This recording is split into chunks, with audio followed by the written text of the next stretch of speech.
Hi and welcome on Fab Amory. On this video I'm gonna talk about Viserai. Yes, Viserai. Perhaps even surely my favorite character of them. His story is really cool. I really invite you to go read it on the official website of Flesh and Blood. It's a pretty cool story with the Lord Sutcliffe, which now we see a part of him in the new mentor card. So it really adds to the lore, and you can play it in this Viserai also, and that's pretty cool. So it will be a deck list for him as in the Blitz format. So it's a budget deck list, as you can see, and there is also a mid-range version, which is really interesting to play too. So if you want that I make a video for the mid-range, for the budget or even the non-budget, just let me know down below in the comments. Don't forget that the decklist is in the description, so you can check it out and see and build it right away as I'm talking to you and explaining you the cards. So Viserai is this is the young version of him. He's 4 intellect at 20 life points, so pretty usual. So whenever you play a Rumblade card, if you are playing another non-attack action card, so know that it can be a generic one, this turn you create a Runeshan token. So what is a Runeshan token? Is this, and is what makes Viserai really cool and interesting, is that he can deal physical damage and arcane damage like the wizard and now the illusionist, if I'm not wrong. So the Runeshant is an aura that will stay on the board and destroy only itself when you will attack with your weapon or with an attack action card, and it will deal 1 arcane damage to the enemy hero. And this is actually what you have to know about it. Is the arcane damage made by the Runeshan are 11 of one of each other, one to each other, sorry. And so when your opponent defend for it, he can have only one arcane barrier, one equipment to protect for it, because he can actually pitch, by example, we say 9 to defend 9 arcane damage from the Runeshant. So this will be really important when you count for your the damage for your kill, for your kill. So yes, it's really different point than the wizard. If the wizard hit for you for 6 of arcane damage, you can only block of how many arcane barrier you have on your equipment. So usually it's 4, and you will take the 2 extra no matter what. So that's a big difference with Viserai. So for the weapon, we can use a Ripping Blade or Nebula Blade. So if you don't have the first one, just wait that Crucible of War come out. It's just good because if the hero have more life, he cannot gain life. Especially that you will not attack, so they will attack you and you will be lower in life than them. They cannot play card like Sigil of Solace, and it will be pretty much a dead card in their hand. So that's pretty good.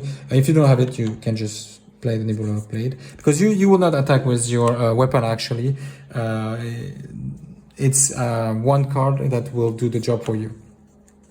Now for the equipment, I play the Crown of Dichotomy. So the Crown of Dichotomy has, wait, I will show it better to you. So for an action and 1 resources, you destroy it, and you put the target Rumblade attack action card and non-attack action card from your graveyard on top of your deck. Know that it will be obviously a non-attack action card. So I will play this card only in the matchup that are not so aggressive, like I will say like a Bravo maybe, and you can play this card to get, because it will be on the long game, and to get back some of your one card that can be important for you to create Runeshan token. And after I run to play it, the Goliath Gauntlet to give +2 at your on your attack turn. You will have only 1 normally.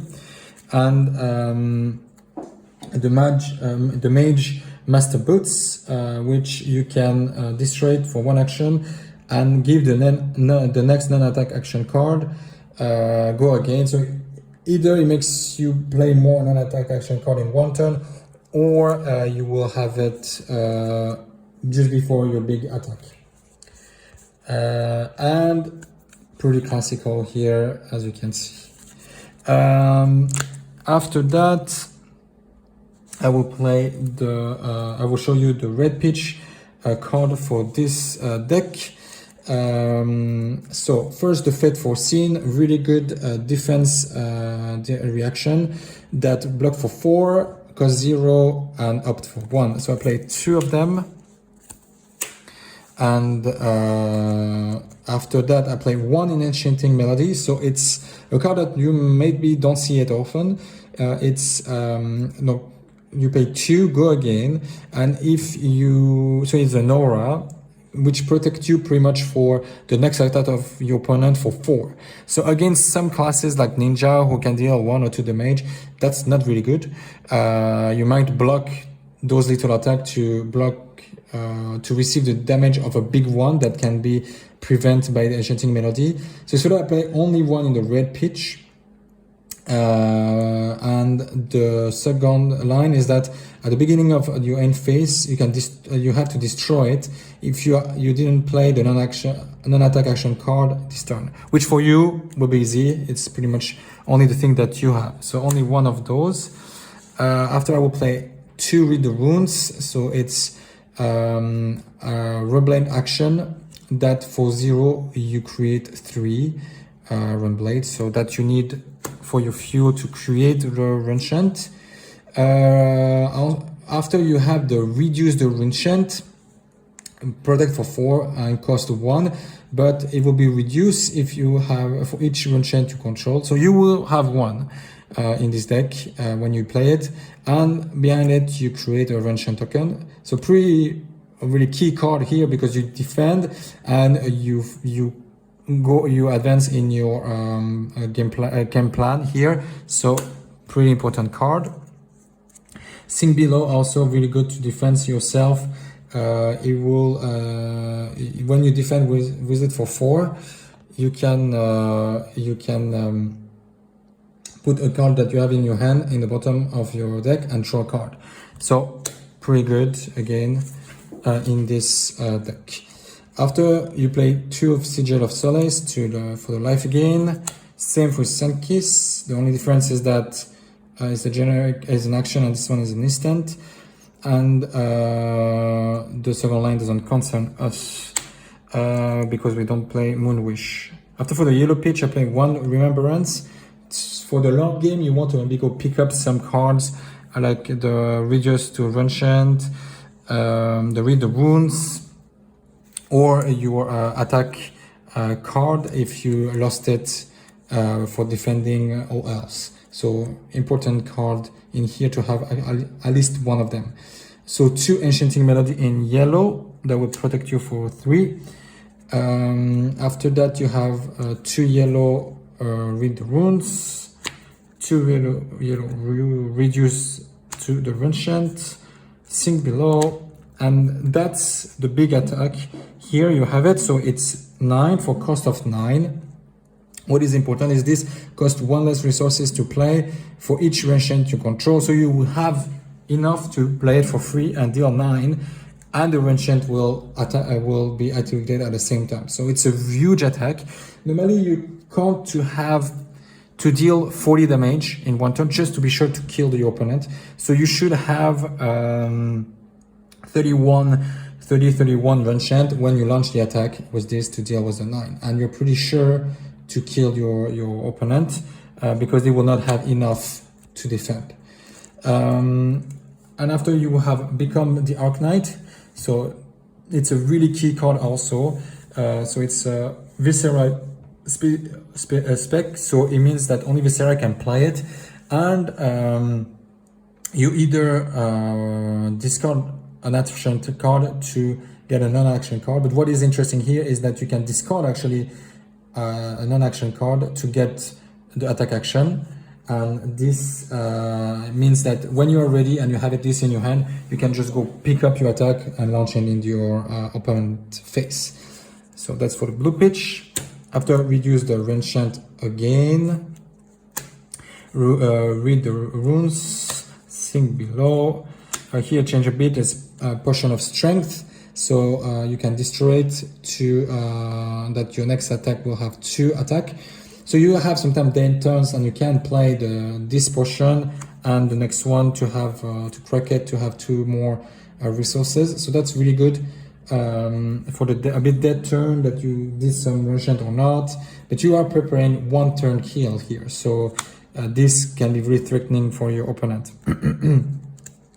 Next one, unmovable. This one is really good. Generic defense reaction. I have a lot for 5, but you have to pay 3. Right. And Whisper of the Oracle. So it's up to go again. Pretty simple. I can pitch for 3. So it's a pretty flexible card in the deck, which is good. And the last one is the Oath of the Arcanite. So you pay 2, and pretty much you will give your weapon 1 attack more and create a enchant that will be destroyed with the next attack. So you will deal 2. This can really match well with an energy potion to play it before your big attack.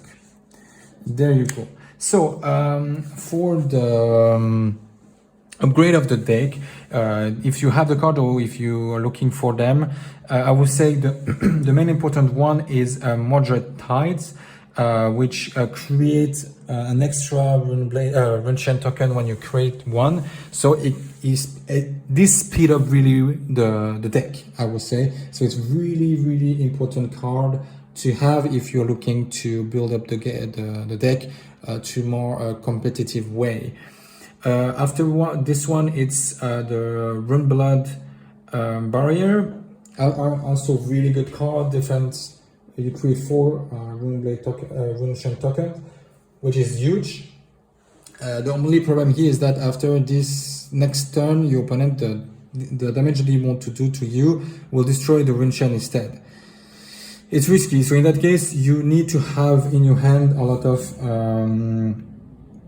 defense reaction card, and at that point you will use your equipment to defend that you don't take the damage and destroy your progress in the enchant. And the last one is the Arcanite Ascendancy. This one is pretty good since you can combat it with Rattle the Bones. Those 2 cards, I will put them here, and you can play Arcanite Ascendancy and do the damage and the arcane damage. So you will already take a lot, and after as an instance, because you will deal the enchant the arcane damage here, you can play it Rattle the Bones as an instant and open a new chain of attack. So you close the first one when you deal your damage with the Ascendancy, and you open a new one. So you will go to the graveyard, and it will come back as an instant with Rattle the Bones. So that's a really non-combo, very powerful one. Another way to kill your opponent, and not only to have the 9th breath of the Blood Oath. And the last card I want to talk about is the Mentor that have been revealed, Suncliff. So this one I'm not sure yet if it will be good in here. I will test it also. Since I will receive the Blitz deck in a few days, and I will open them for you and see what is it inside. So up until then, take care and have fun with Flesh and Blood.